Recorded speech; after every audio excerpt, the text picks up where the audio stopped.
أعوذ بالله من الشيطان الرجيم. بسم الله الرحمن الرحيم.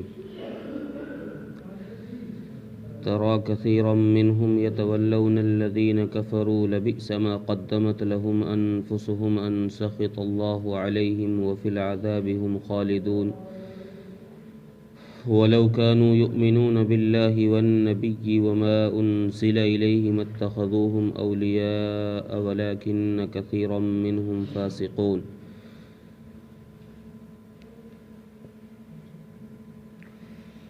پیچھے سے اہل کتاب کا تذکرہ کیا اور ان کے برے افعال کا ذکر کیا. اس کے بعد پھر اللہ تبارک و تعالیٰ نے انبیاء علیہ السلام کی زبانی ان پر لعنت کی گئی اور ان پر اللہ کا عذاب آیا جس کی وجہ سے اس کا ذکر کیا. اور یہاں ان آیتوں کے اندر اللہ تبارک و تعالی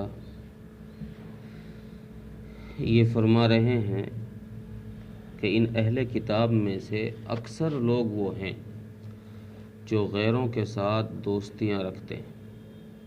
واقعہ یہ ہوا کہ جب رسول اکرم صلی اللہ علیہ وسلم مدینہ منورہ میں تشریف لائے اور اسلام مدینہ منورہ میں پھیلا تو ان یہودیوں کی پھر وہاں دال گلنی ختم ہو گئی.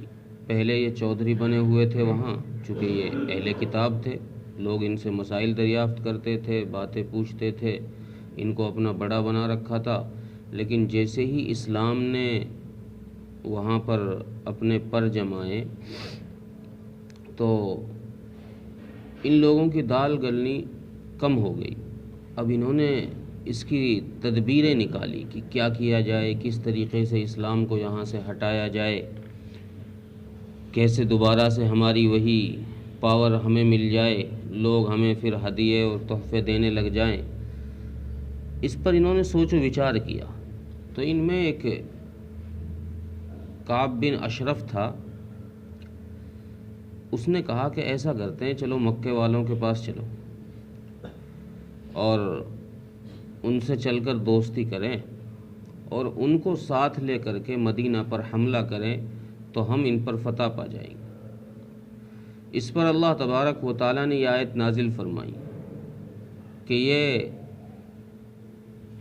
بعض مفسرین نے تو یہاں مراد لیے ہیں منافق، کہ اس آیت میں خطاب منافقوں کو کیا جا رہا ہے. اور بعض مفسرین نے، جیسے تفسیر ابن عباس میں ہے، ان لوگوں نے تو مجاہد اور حسن رحمۃ اللہ علیہ نے، ان لوگوں کا قول یہ ہے کہ اس سے مراد منافق ہیں. لیکن تفسیر ابن کثیر نے لکھا ہے کہ نہیں، اس سے مراد اہل کتاب، یہ خطاب اہل کتاب کو ہو رہا ہے.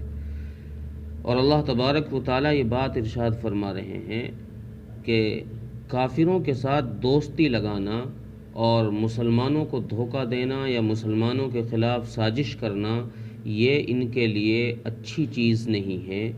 یہ جو عمل کر رہے ہیں، یہ جو کام کر رہے ہیں، اس کام کا انجام بہت برا ہوگا، کیونکہ انسان کا ہر عمل لکھا جاتا ہے اور مرنے کے بعد اس کے ہر عمل کا حساب کیا جائے گا.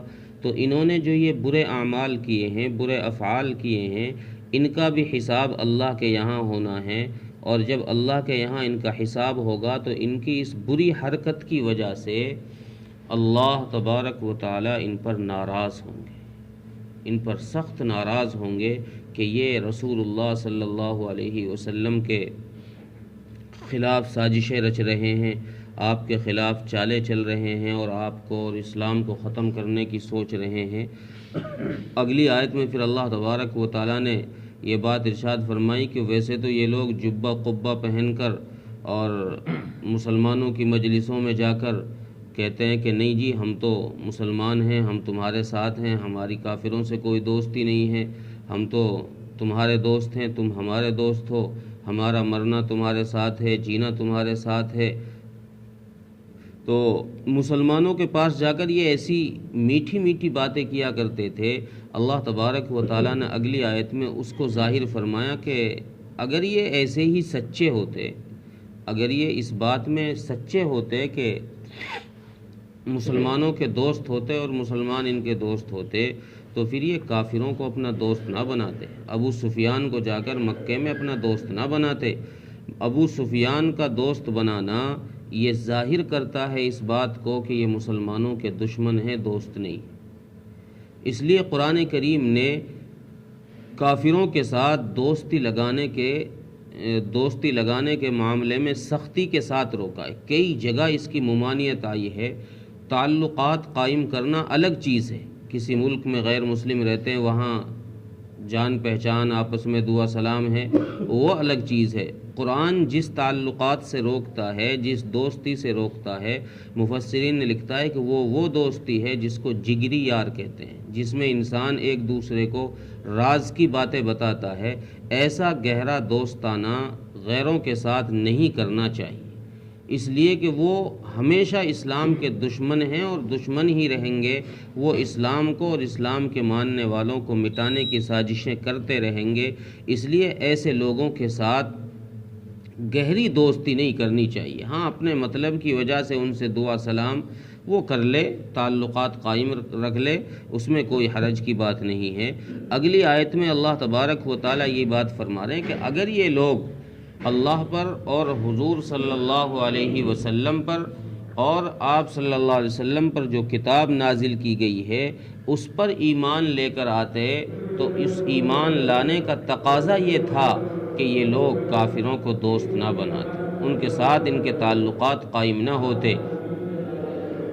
ویسے یہ ظاہری طور پر یہ بھی کہہ رہے ہیں کہ نہیں جی ہم مسلمانوں کے ساتھ ہیں اور ہم تو انہی کے دوست ہیں، یہ ہمارے دوست ہیں۔ اللہ فرما رہے ہیں ان کی اس غلطی کی وجہ سے جو انہوں نے کی ہے، یہ اس غلطی کی وجہ سے ہمیشہ جہنم میں رہیں گے۔ اور ان میں سے اکثر لوگ اہل کتاب میں سے، اگر اہل کتاب مراد لیا جائے تو اہل کتاب میں سے، اور اگر منافق مراد لیے جائیں تو منافقوں میں سے اکثر لوگ نافرمان ہی ہیں، فرما بردار نہیں ہیں، ماننے والے لوگ نہیں ہیں۔ یہ سب نافرمان ہیں، نہ ماننے والے لوگ ہیں۔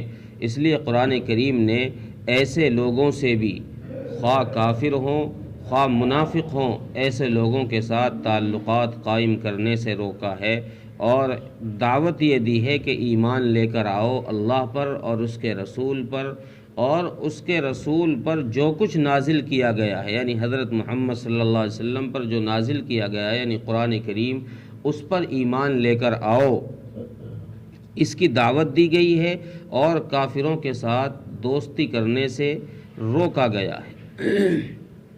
ترجمہ دیکھیں، ترا کثیرا منہم یتولون الذین کفروا، اور تم دیکھو گے ان میں سے اکثر کو کہ وہ کافروں کے ساتھ دوستی کرتے ہیں۔ لبئس ما قدمت لہم انفسہم، بہت برا ہے وہ جو انہوں نے اپنے لیے آگے بھیج دیا ہے۔ ان سخط اللہ علیہم، کیونکہ ان پر اللہ کا غضب ہے، اللہ کی ناراضگی ہے۔ وفی العذاب ہم خالدون، اور وہ اس کی وجہ سے ہمیشہ عذاب میں رہیں گے۔ وَلَوْ كَانُوا يُؤْمِنُونَ بِاللَّهِ وَالنَّبِيِّ وَمَا أُنزِلَ إِلَيْهِ، اور اگر یہ ایمان لے کر آتے اللہ پر اور نبی صلی اللہ علیہ وسلم پر اور جو کچھ آپ صلی اللہ علیہ وسلم پر نازل کیا گیا ہے اس پر، مَتَّخَذُوهُمْ أَوْلِيَاءَ، تو یہ ان کو یعنی کافروں کو دوست نہ بناتے۔ وَلَكِنَّ كَثِيرًا مِّنْهُمْ فَاسِقُونَ، لیکن ان میں سے اکثر لوگ فاسق ہیں، نافرمان ہیں۔ اللہ تعالیٰ عمل کی توفیق عطا فرمائے۔